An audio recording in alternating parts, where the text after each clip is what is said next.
Good evening, everybody. Okay, I just want you to answer in yes and yes alone. If you enjoyed the sessions, let's have a big round of applause. And if you hated the sessions, let's have a bigger round of applause. Come on, everybody. So that means you really enjoyed the sessions. Thank you so much. Well, we're going to continue with our evening session right here. And for that, I'd like to once again call on stage Mr. MR to please come up and introduce the remaining sessions right here. So.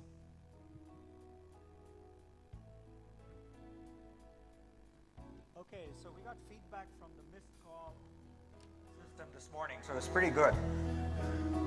88% of you said that the morning Silicon Valley plenaries, 88.39% to be precise, precisely said thumbs up. Let's see. Neutral was 9%, 9.03%, and thumbs down was 2.5%. I guess the 2.5% is not here this afternoon. We found their numbers and we've sent them home.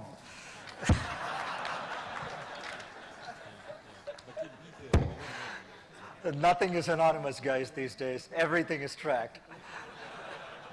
So anyway, this afternoon, I think we've got a terrific session. We wanted some diversity.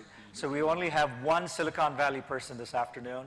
And we got two others, one from India, and then the third speaker is from Seattle. So we say we go outside of Silicon Valley, right? So we've got Silicon Valley, India, and Seattle.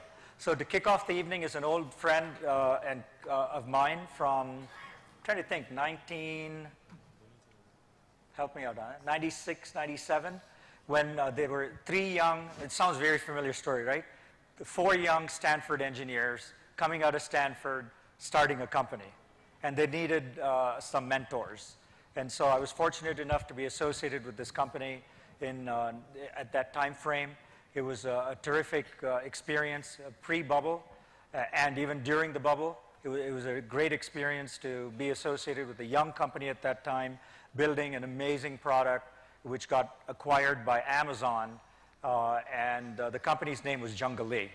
And so we're very fortunate to have Anand here, because he then went on to be a venture capitalist for some time, got bored of that, and then decided to come back and be an entrepreneur. Started a company called Cosmix. Cosmix was recently acquired by another large company called Walmart. And so I think here's an entrepreneur with two terrific exits, been a VC for part of the time, and to moderate and interview him is none other than Ankur, who is an old hand at this. So please do welcome Ankur and Anand.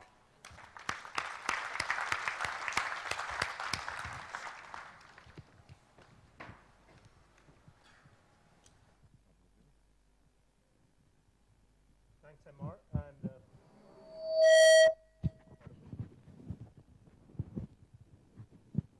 it audible now?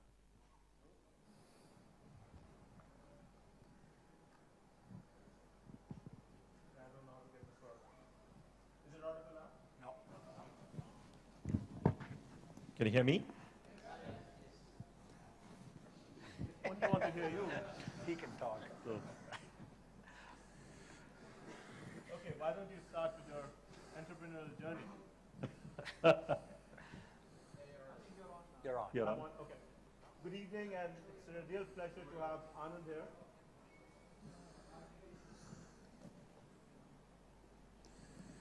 Okay, shall I give you mine? Should we share? I can just use this one. Anand, welcome to India, and it's a real pleasure to have you with us this evening. And it's been a fascinating crowd today, very patient, very absorbent, and listening to all the good ideas. And I'm sure tomorrow we'll have 100 new companies coming up from Bangalore. And so we have a few interesting questions for Anand this evening. Anand, tell us, what is it that got you to start thinking of being an entrepreneur? And when is the idea of Jungali started happening in your mind first time? I call myself an accidental entrepreneur. I did not grow up wanting to be an entrepreneur or anything like this. I went to IIT Madras, did my BTech in computer science. I went to Stanford to get my PhD, and all along I had no thought of starting a company or anything like this. In fact, My goal at that point was to get my PhD and go teach somewhere, be a professor. That was kind of the career path that I thought lay ahead of me at that point. Now, it so happened that circumstances willed otherwise. I was working on a research project at Stanford where we were taking data from multiple data sources and integrating it. And at the same time as we were doing this, the World Wide Web happened. In fact, the first web browser, Mosaic, came out in my first couple of months at Stanford. And then it struck us that this research that we are doing can be applied to this new medium, which is the World Wide Web that's taking off. And that's, and there were 4 of us who were doing this work at Stanford. And that was really what kind of motivated us to go start a company. It sort of came from more the work that we were doing and seeing the web happen. And then, just around the same time, we saw Yahoo, which was also started by Stanford students, take off. And so all these things inspired us and led to the creation of my first company, Jungly. So it's not like, I always wanted to be an entrepreneur, planned that, and did that. It just kind of happened. Was it always so easy? For instance, little things often become difficult. Is it working now? No? We'll go back. Okay. So I think you make it sound it's very easy. Was it always the case like that? For instance, how did you get to the name itself? And then, was funding easier than getting the name? Actually, the name and the funding are somewhat related. So, remember this is back in 1996 that we started Jungly, and we were 4 graduate students from Stanford. And back in those days, this was a fairly new phenomenon that there would be students who are starting a company. I mean, there have been companies that came out of universities before, but they were started by professors. The many Stanford professors had started companies and had raised, Silicon, Sand Hill Broad, venture capitalists knew how to fund companies that were started by faculty members, but nobody knew about companies that were started by students. So, we were something really new at the time. So, it was actually quite hard raising funding because we'd go pitch all these VCs and they'd nod and then say no, right? So, it was actually quite hard raising funding. So, in fact, we happened to raise a seed round of funding, and then for the first round of funding, we went and spoke to many VCs, and they said no. So eventually, what we ended up doing was to, in fact, raise a round of funding from our first major customer, which happened to be the Washington Post company. We were working, we were applying our technology to the space of internet classifieds at the time, trying to gather job listings from all over the web and create a site. And we met with many newspaper companies saying, look, this is going to be the next generation of classified. It's going to be online. It's not going to be in the print newspaper anymore. And the Washington Post company, was wise enough to see that this was indeed going to happen. And they became our first customer and also our first investor. So, in fact, we never raised any VC money at all at Jungly, my first company. All our funding came from non-traditional sources like our customers. That was, so it wasn't, it's not the traditional pattern of like you come up with an idea, go to a VC, he writes you a check. We did have to go through the process of, getting no from many VCs and then raising funding from our customer. Going back to the name, the question that you asked, so that dates back to an earlier time when we were starting the company. We were thinking about what name should we go with, and in fact we hadn't yet decided on a name. And there were 4 of us at this time, remember. And the next day we were going to meet with this investor, and we were going to pitch him our business plan. We still didn't have a name for the company. And that's not a good thing, usually. You need to have a name before you go pitch your first investor. So we said, let's meet and let's pick a name. It was very difficult. We couldn't come up with a name. So, we did what any self-respecting entrepreneurial group should do at this time. We had beer, right? So we had a lot of beer. Then, when you have a lot of beer, clarity comes, right? So we said, look, we were inspired by Yahoo, right? We wanted to be the next Yahoo. That was kind of our, what we wanted to be. And then we remembered this movie, Jungly, with Shami Kapoor, and he sings, Yahoo chai koi mujhe jungli kahe. So we said, well, after Yahoo comes Jungli, so we'll call our company Jungli. Right? And so that's how the name Jungli was born. But of course, later we rationalized it, right? We said, hey, Jungli is a creature of the jungle. The internet is a jungle. You need a creature of the jungle to guide you. All those, we rationalized it later, of course. But that's the real story. And then not only did we do this, but whenever we went to raise money and even when we met customers, we actually played the Shami Kapoor song, right? To just kind of, maybe that's why they didn't give us any money, but we used to play the, play the song. So I don't know if there are really thick jungles next to the riverbank Amazon, but that was the next people who came after you, after getting the jungle, right? So what is it that Amazon actually saw in you? And why is it it acquired you? And then what is it that you did while at Amazon? So, so at Jungli, what we were doing was we were doing something called, building something called a virtual database. We take data from different websites and put it together in one place so that you could query it, right? And one of the applications that we did was internet classified job listings, like I mentioned. But the next one that we did was in the shopping space. We take data about products from multiple different vendors who are selling the same product and put it in one place so that you could come and you could put in the name of a product and then you could find out who's selling it, what is the price and so on from different vendors. So this is the field that eventually became called comparison shopping. So that's what we started doing back in 97, 98. Now at Amazon, our comparison shopping engine was very successful and was widely syndicated. It was powered many shopping sites, Yahoo Shopping and various other shopping sites. Now, Jeff Bezos had started Amazon, and Amazon was doing really well as a bookseller.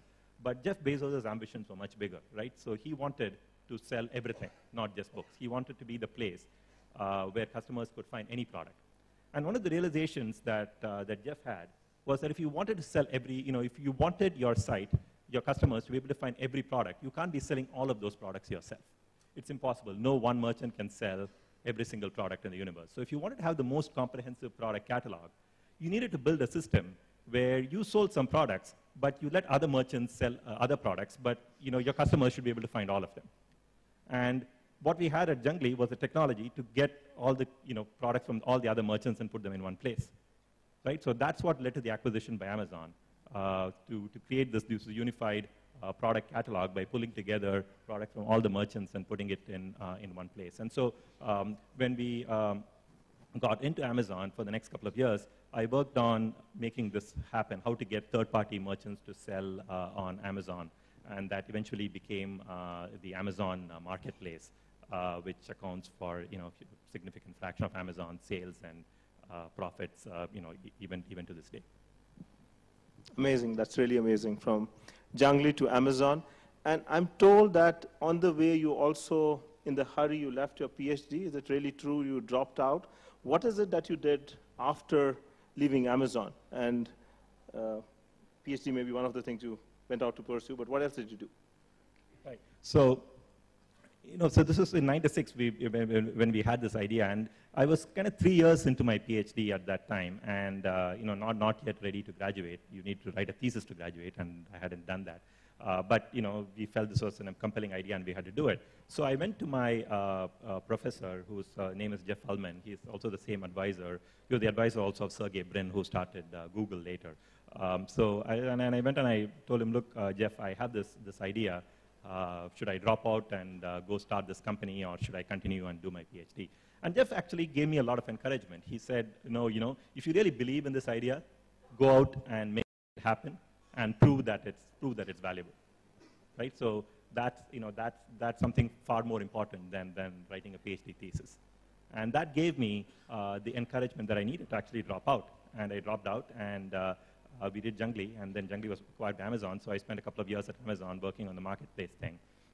Then after that, I decided that it was time to finish my PhD. So I came to Stanford. I took a year off. I came to Stanford, and I wrote my thesis, and I graduated. So in this matter, I kind of consider myself a failure, because really successful people don't have time to go finish their PhDs later, right? So that was done. And then after Amazon, while I was doing my PhD thesis, we started, one of my co-founders from Jungli, Venki, and I decided that we've had the success, we've been entrepreneurs, but there's this big gap in this market. There are people like us, remember, and we had all this trouble raising funding when we were entrepreneurs because we were students, and we were pitching this wild idea about taking data from multiple places and integrating it and all that, this deeply technical idea that none of the VCs really understood, right? So we said, look, there is this gap in the market. There are all these people from universities doing PhDs, and they may be professors or they may be students working on deep technology that VCs don't understand. And it's because it's too raw for them to understand the technology. So let's start a seed fund, a venture capital firm that works with entrepreneurs like this, right? Who've done some research in universities. They may be professors or students, and they have some deeply technical idea, but they may need to do a little bit of work. We help to commercialize it, to take it to the next level before they can go raise a VC round of funding. So we started a firm called Cambrian Ventures with the mission of funding and mentoring such startups. So, and I worked with many startups in the course of that period. So, for example, it's funny how you find these companies even, right? So once I was actually teaching a class at Stanford, and there was this guy who was my TA for that class, and he comes to me at the end of that class and he says, hey, I want to start a company. He wanted to start a company based on the subject that we were teaching in class, which was how to do analysis of large-scale data sets, right? So I told him, go build a prototype and come back to me, and he did. So I ended up funding that company, which was a company called Aster Data that built big data analysis, which ended up being acquired by a company called Teradata earlier this year. So there are many companies like this that we ended up funding that were started by people in academia. So it seemed to me that you went to the US, you started your PhD, you stopped your PhD, you started a company, you sold the company, you worked for the company, then moved on, you came back, you did your PhD, you became a VC, and I thought that was it. But what it seemed it wasn't. What is it that really got you to become an entrepreneur again? And in your second journey, was it any different than the first time? That's a great question. So, we've been doing this VC thing for a few years, right? And it was great. I mean, we ended up advising a lot of entrepreneurs and so on. But there's an itch, right? It's not the same as being hands-on and doing things when you're sitting on a board and being an investor and advising people. Usually because the entrepreneurs never listen to you anyway, right? So if you're a good entrepreneur, don't listen to your board members, right? So if you listen too much to your board members, you're not a good entrepreneur. So say nod politely and then do something else, right? So that's what all good entrepreneurs do. So that gets old after a while. So we wanted to get back in and kind of be hands-on and do things again. At the same time, Venki and I, who are partners at the fund, we were also noticing a big trend in the world, and that trend is there's more and more data being created in the world, massive amounts of data. And at the time, it was data on the web. Now it's social data, but there's massive amounts of data that's being created on the web. And there is, and the only way people could access all this data is by doing a search on Google, right? And the level at which search engines understand data is very shallow. All they know is that it's a bunch of documents, and documents are words, and they find you the best documents that match the words that you enter. We said, look, we need to understand the data that's being created at a deeper, more semantic level than it's currently being understood, and that's a big opportunity because of this huge amount of data that's being created in the world. So this combination of wanting to do something hands-on, plus we saw this huge opportunity with tons of data being created and deep semantic analysis that was needed. So that's what prompted us to start our second company, Cosmics. What's different between the first time and the second time? Clearly, one thing that's easier is raising funding is much easier the second time around, right? Because you have that success behind you. We don't have to go to VCs and play the jungly song again and all that stuff. So life is much easier. So raising funding is easier. Recruiting is easier. So there are many things that are definitely easier. So one thing that I think I'm sort of convinced that second-time entrepreneurs. As second-time entrepreneurs, we did not make some of the mistakes, but I think second-time entrepreneurs tend to play it safe, right? You've had this huge, you've had some success the first time around, so you don't want to fail the second time around.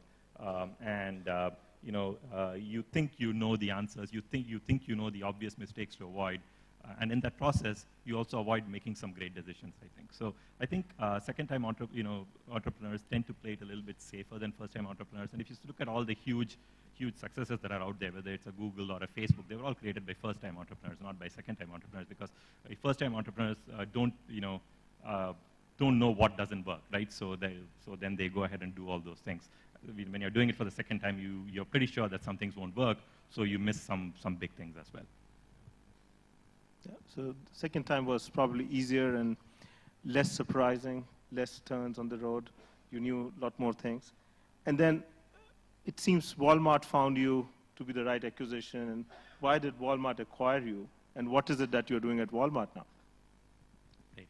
So I mentioned that at Cosmics we were doing all the semantic analysis of data. So one of the things that we did, and this is also an interesting story in itself, is that, look, the first thing we applied it to was to web data, and we thought the thing to do with all the semantic analysis is to build a better search engine, right? So we built a better search engine, and nobody used it, right? So one of the things that you have to do in a startup is you realize that your idea as instantiated doesn't work, so you have to pivot.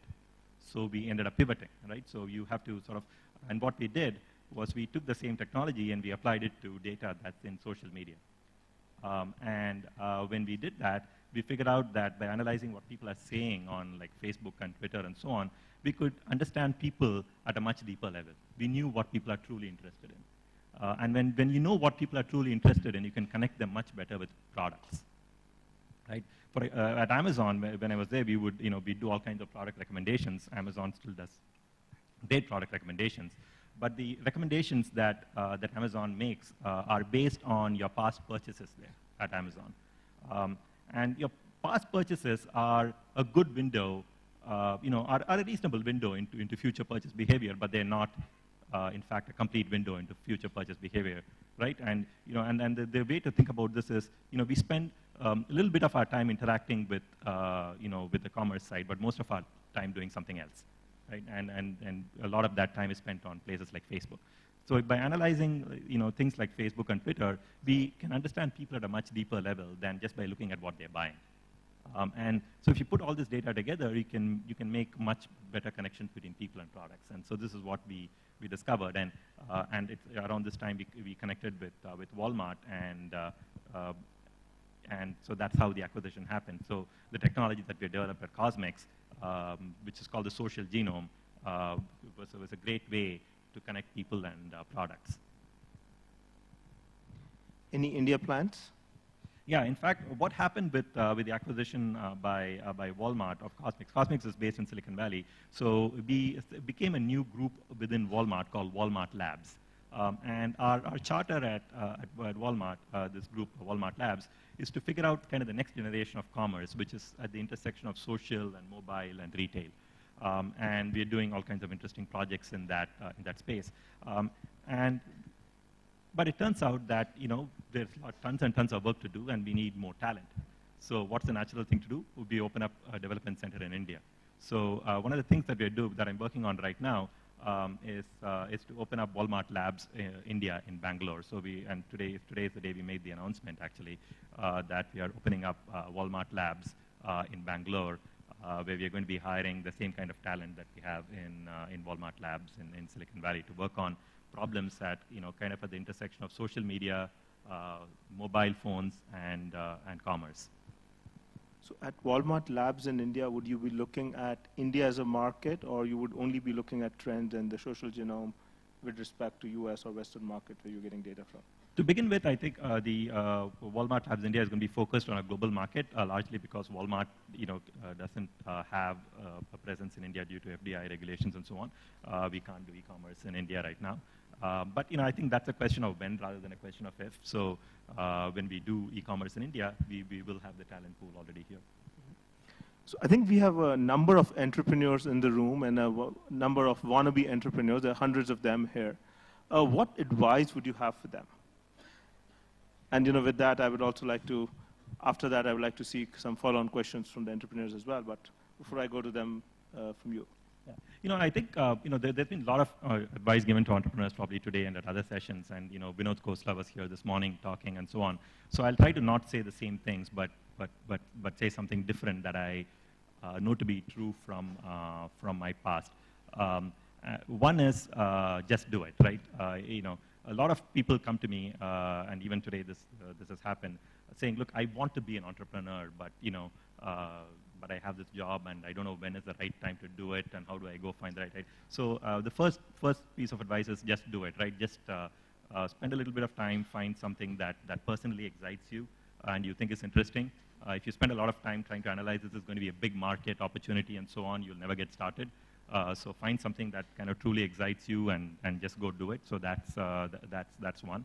The second, and there's no time like the present to do it, right? So don't wait for some better time to do it or something like that.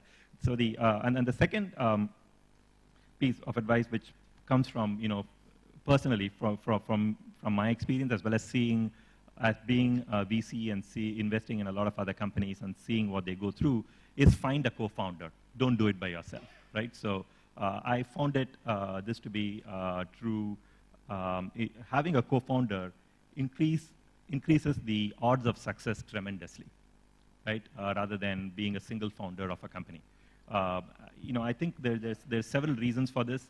One is that to get a co-founder, you have to convince some other person to join you, and in that process, you explain the idea better, and you actually get somebody. You throw out the bad ideas, and you really focus on the good ones. So you really have to make that other person believe you at least. So that's one piece of it. The other is building a company is it's a very tough emotional exercise and a roller coaster ride, and there are going to be ups and downs. And if you try to do it by yourself, it's really, really tough. So having another person being a co-founder with you as you go through those ups and downs on that roller coaster ride, it really makes a big difference.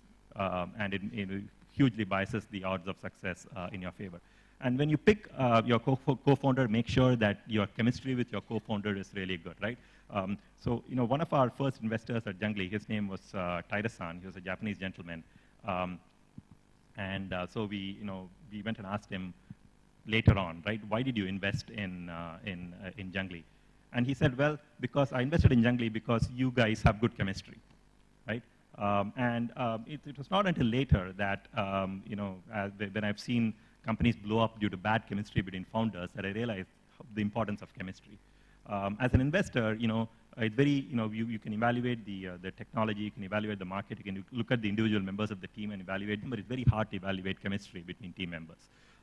And that's something that when you're starting a company, make sure that you have great chemistry with your co-founder. And the time that the chemistry is going to be tested is not in the good times or not when you start the company, but in the bad times. And there will be bad times, right? So every company you'll realize, oh my God, it's not working, right? Oh my God, the customers are not coming, right? I got the first 2 customers and that's it, can't find the third. Right, so there are always going to be these bad times, and that's when the chemistry is really going to get tested. So find a co-founder, make sure you have great chemistry with that co-founder, and that you can actually work with them even when the going gets tough. So that's my advice. I think that's great advice, and it's been really good getting these inputs. At this time, I would like to open up to a few questions. So if you have questions, you'd like to show of hands and.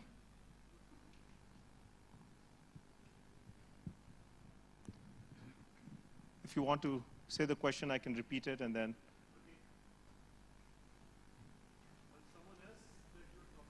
No, both of you are right across, so you can start. That's fine. Yeah, go ahead.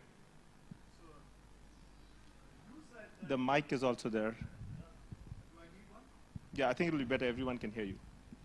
Okay, you said that good entrepreneurs don't listen to VCs, right? And I can't agree with you more. Because often I've seen VCs driving entrepreneurs in wrong directions. And so why should we be complaining about us here not having an ecosystem of venture capitalists the way you have it in Silicon Valley? I mean, in fact, not having them is a blessing in disguise. Do you agree? Is it true that there's? I mean, I think there are plenty of VCs in India. I think that are investing in startups. I don't know whether it's like in Silicon Valley, You know, at the end of the day, you do need financing, and you know, VCs do provide some advice, and you know, some of it is helpful, you know, it's great. I mean, but at the end of the day, what I tell entrepreneurs is, you know, it's the entrepreneur's company, not the VCs, right? The passion is with the entrepreneur, not the VC, and the VC can provide the analytical advice and can sort of tell the entrepreneur, hey, here's a big obstacle and stuff like that. But at the end of the day, the entrepreneur is the one who's living that day in and day out and has to make the tough calls. Can we have a question here, and then next one there, so if the mic can be taken there. So, as a VC, you must have been presented with hundreds of ideas, right?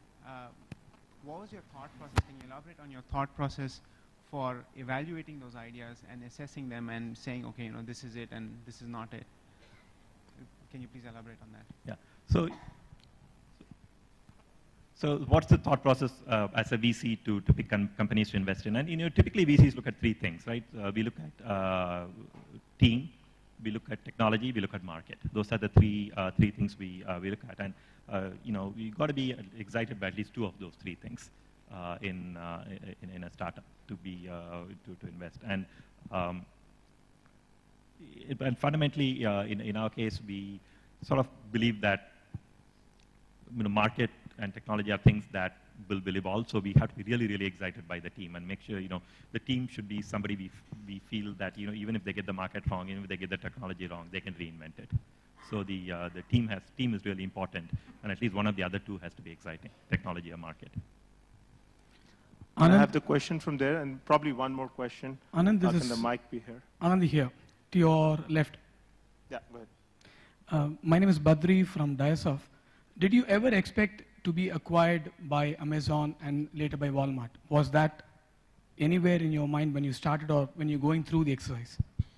No, definitely not. I think, and it should not be for any entrepreneur, right? If you start a company with a plan that you're going to be acquired, that's a sure plan for failure, right? So I often tell entrepreneurs this: if you start a company saying that I'm going to be acquired by company X is most likely not going to acquire you. So it's you'll be in deep trouble. So yeah, it was definitely not in our thoughts. I think the thing that inspired me in both cases was that here's a very challenging problem that needs to be solved, and if I solve it, I can add huge value to users and customers, and that's really is the motivation. It's not even the financial side of it. It's more the challenge of solving a tough problem and getting millions of people to use it.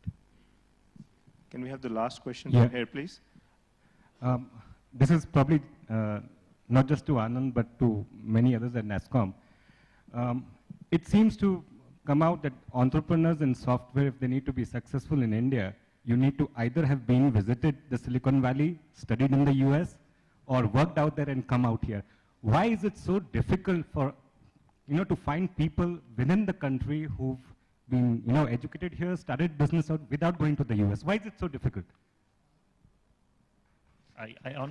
That's a great question. That's a great question. I mean, the whole sessions and whatever I see that we're having for the next day, the entire focus seems to be that. I mean, if you've been there, then you can do it. I mean, I would like to even request NASSCOM to work on that and see if, or is it true? No, I think that's why all of us are here, and that's why we get people like Anand coming in here and several more to inspire us to just do it faster, like he said. Anand, over to you. Yeah, no, I don't think being in Silicon Valley is a prerequisite for entrepreneurial success in India at all, right? I mean, I sort of see Silicon Valley as a more, at least for people, more as a parallel that can inspire rather than as a prerequisite to be, for success, if that helps. So thank you, Anand. I know there are several people wanting to ask questions. Anand will be available outside for some offline questions and in the speaker lounge. Thank you so much. It has been a terrific session. Thank you. And I'll hand it over to MR.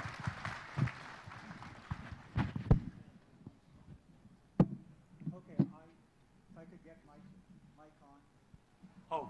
I know you're going to be speaking, and there's no time to meet you after that. Is it on? But I'd love to get in touch with you through email later. Okay, it's working. It's working. first have to give a couple of Yeah, gifts. we're- Anand, if you don't mind coming back up. Thank you. This is a made in India gift. Yeah. Uncle? This is made in Silicon Valley. So hang on.